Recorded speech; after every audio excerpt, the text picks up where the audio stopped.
Hey everybody, Scott Jansen here, back with another ACH interview. Today we have hypnotherapist and also hypnosis trainer Penny Chase on, you've actually been through a few of our ACH trainings. So we've got a quick interview today amongst her busy schedule to talk about her experience using ACH with clients. So Penny, thank you for joining us. Hey Scott, I'm happy to be here and to talk about this for you. Yeah, well, you guys might actually know what you guys might actually recognize Penny. We did an interview with you, man. It had to be like a year and a half ago, maybe a year ago or something like that. It was in 2020, like Wow. July, Wow. give or take. And I still get people reaching out to me, asking me about you because they saw that video. That's awesome. Well, look, guys, we've got her back. Let's sort of drill down on what Penny's been doing with the business. So actually not the business, the actual hypnosis training. Let's talk about the ACH side. So being that you're a trainer and you've been seeing clients for a long time and you're sort of proofs in the pudding with the type of clients that you're working with, the results that you're getting, tell me about the ACH experience. What made you join and sort of what have you got out of it so far? Yes. So the reason why that I joined is I believe in having multiple ways to address a problem. You just simply cannot take a single process and try to cram your client into that process. Yeah. And my business had ramped up to the point that I was seeing people that with the process I traditionally have been using, I use advanced hypnotherapeutic techniques, age regression, forgiveness, parts work, those types of things. And periodically I would have a client where I knew I could help them, but I did not feel that that process was in their best interest. Okay. And you had been talking about your conversational hypnosis. I think you had an online program that I had gotten access to, and I understood the concept and I had played with it a little bit, but I'm an immersion type of person. So as soon as you offered it live, I jumped on that. And the very first session that I did with someone was someone that I had done regression with. And there were just so many layers and loops and knots, as you refer to them. But this person had some events in their life that in good conscience, I just could not regress that person again. I just was not going to do it because it was very emotional and I felt it was unnecessary. There had to be a better way. So 39 minutes. We had already done 5 sessions together, 39 minutes. And now it took a couple of weeks for it to really settle in. Anybody who's watched some of your master classes, I think the Udemy on like the processing and the testing. That's it right there. If you've seen that, you'll know what I'm talking about. It took a couple of weeks for it to settle in, and I didn't give the process instructions in detail enough that they even realized that when they messaged me that link fell into place. They didn't even realize it was a result of the work that we had done. But I was just like, oh my God, this is amazing. Then I've had, another situation where someone reached out to me and finances were a huge issue. Sure. They had no idea how they were even going to pay their rent. Wow. There was somebody that they would come into money, but then they couldn't hold on to it. And there was this cycle. And so I offered them a single session. It's like, I don't know how I can pay for this. I'm going to do this. Give me a few days. And then like the next day they messaged me, the money just kind of fell in their lap. We did the work. I think we probably spent 2.5 hours together.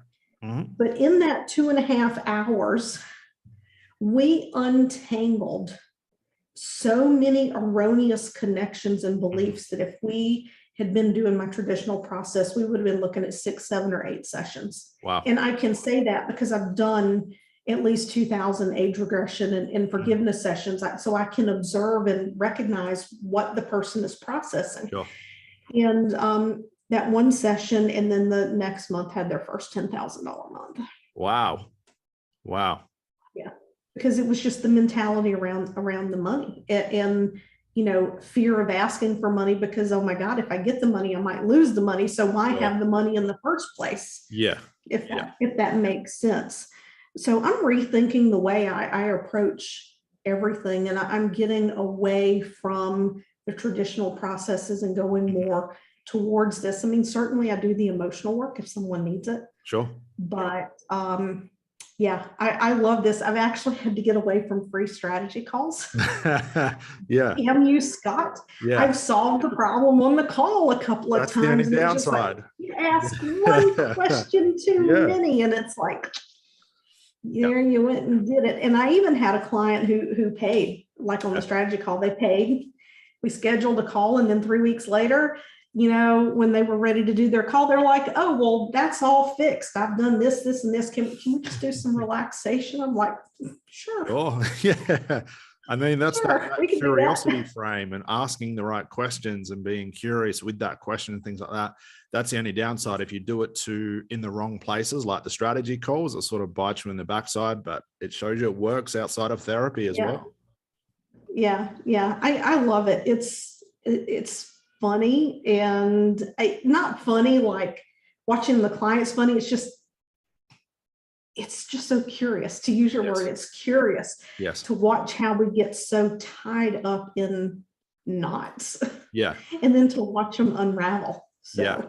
So with the ACH training and sort of all the principles and the strategy behind what actually makes it work, what did you start to notice as far as, wow, I can include that with my client, I can do this a little bit different? How did your sort of mindset around it start changing? Yeah, so I was familiar with what an unconscious moment was from my original hypnosis training, and even some of the questions, but I was never taught how to put it together. Okay. So even when I do my traditional work, I will sometimes ask those questions, because people even, you know, in a formal trance can still not see what's right in front of them and ask those questions. But, you know, from the very beginning, when I meet the client, I just begin to set them up and ask these questions and let them figure it out. And I've had clients that didn't even go into trance per se, what we as a hypnotist would call a trance. Right. And I've just become of the opinion, we don't decide what trance is. The mind decides what trance is, period, end of discussion. So you have to let go of attachment to what you think trance looks like, because then you're thinking and you're getting yourself in your own knots. But I've had clients that they just thought all we did was have a conversation. That's really what it is. But because you're the practitioner, the sort of observer, there's so much happening that you're noticing that for them, it is just a conversation. It's invisible as to what you're doing because it's not obvious, but you're calibrating, you're looking at things, you're hearing things that the client isn't. And that's what makes this, for lack of a better word, sort of like a sneaky way to do it, because we bypass all that resistance. There's at no point where a client can say, oh, hang on, Penny's about to start. I know she started, because all you're doing is having a conversation. And then an hour or so later, your client looks at you and thinks, oh my God, the problem's gone. Like, when did we start? How did this work? One of the habits I've had to break is to be natural when I ask some of these questions.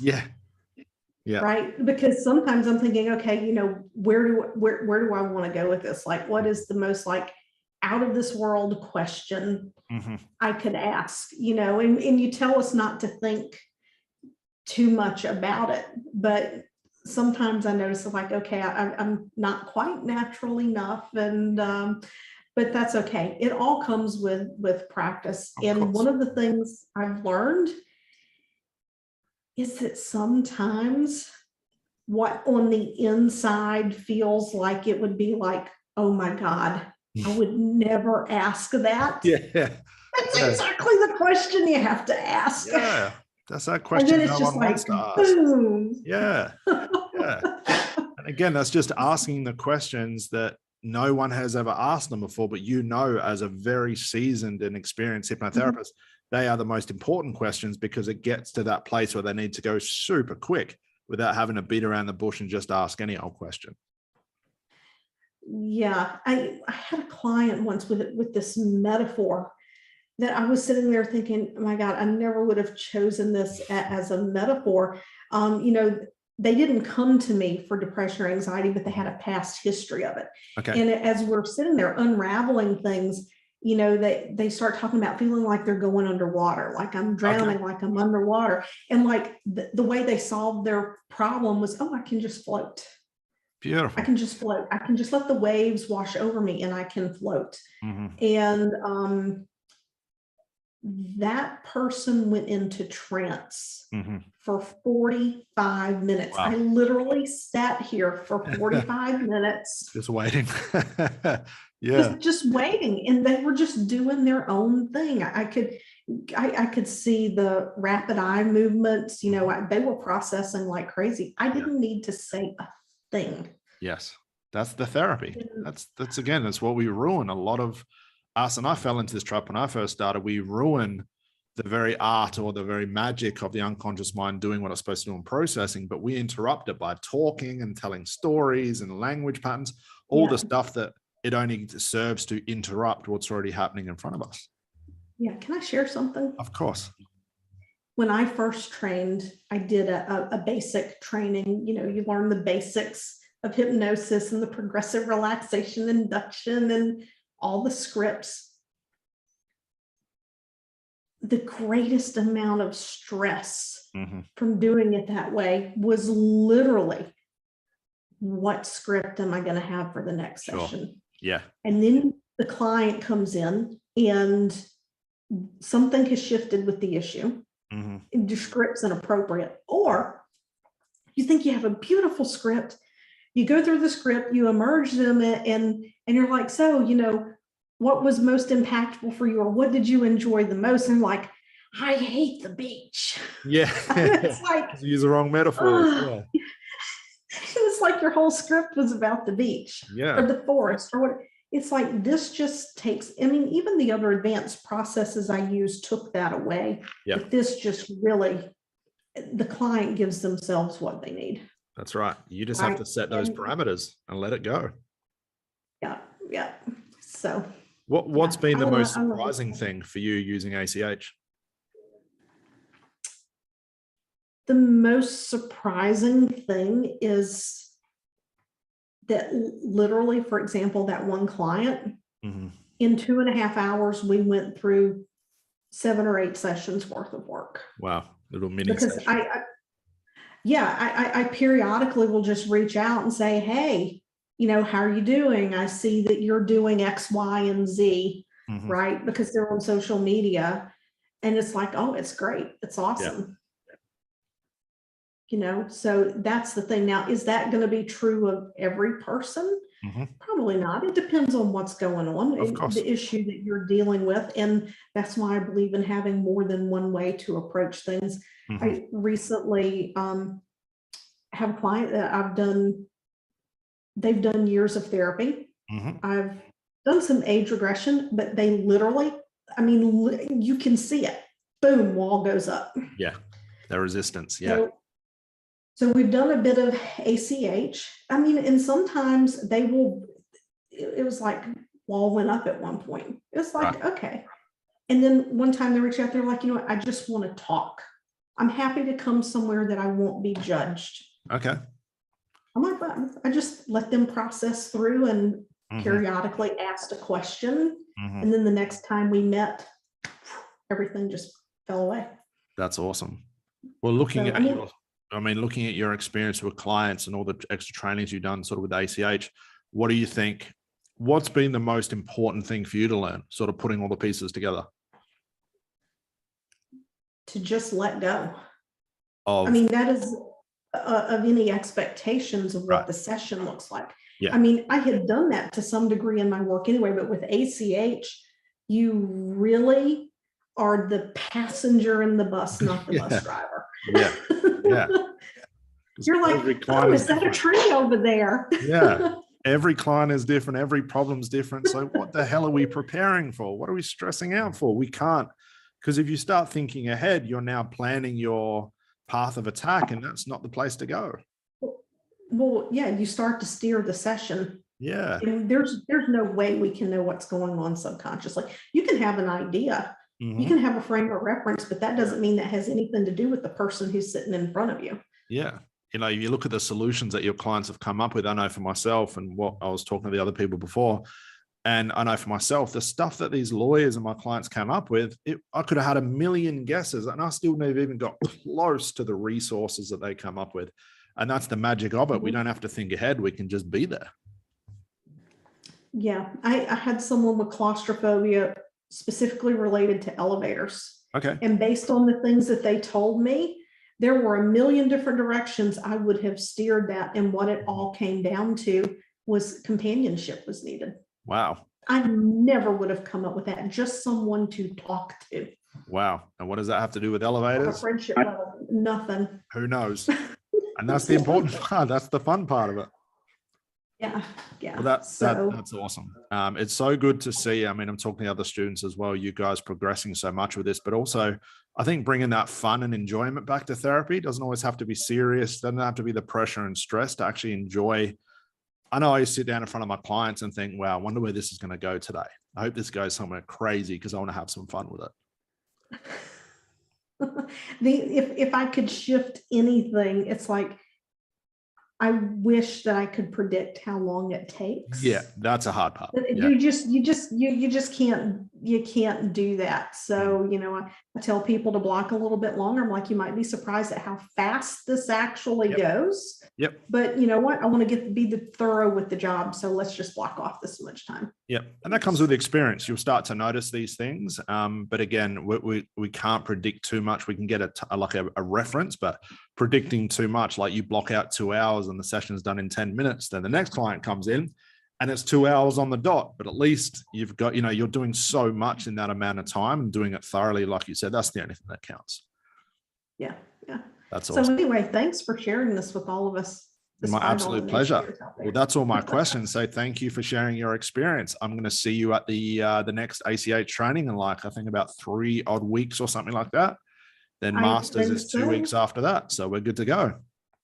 Yeah. All right. Awesome. All right. Thank you so much, Penny. Enjoy the rest of your evening. I'll see you in the Facebook group. Thank you. Thanks.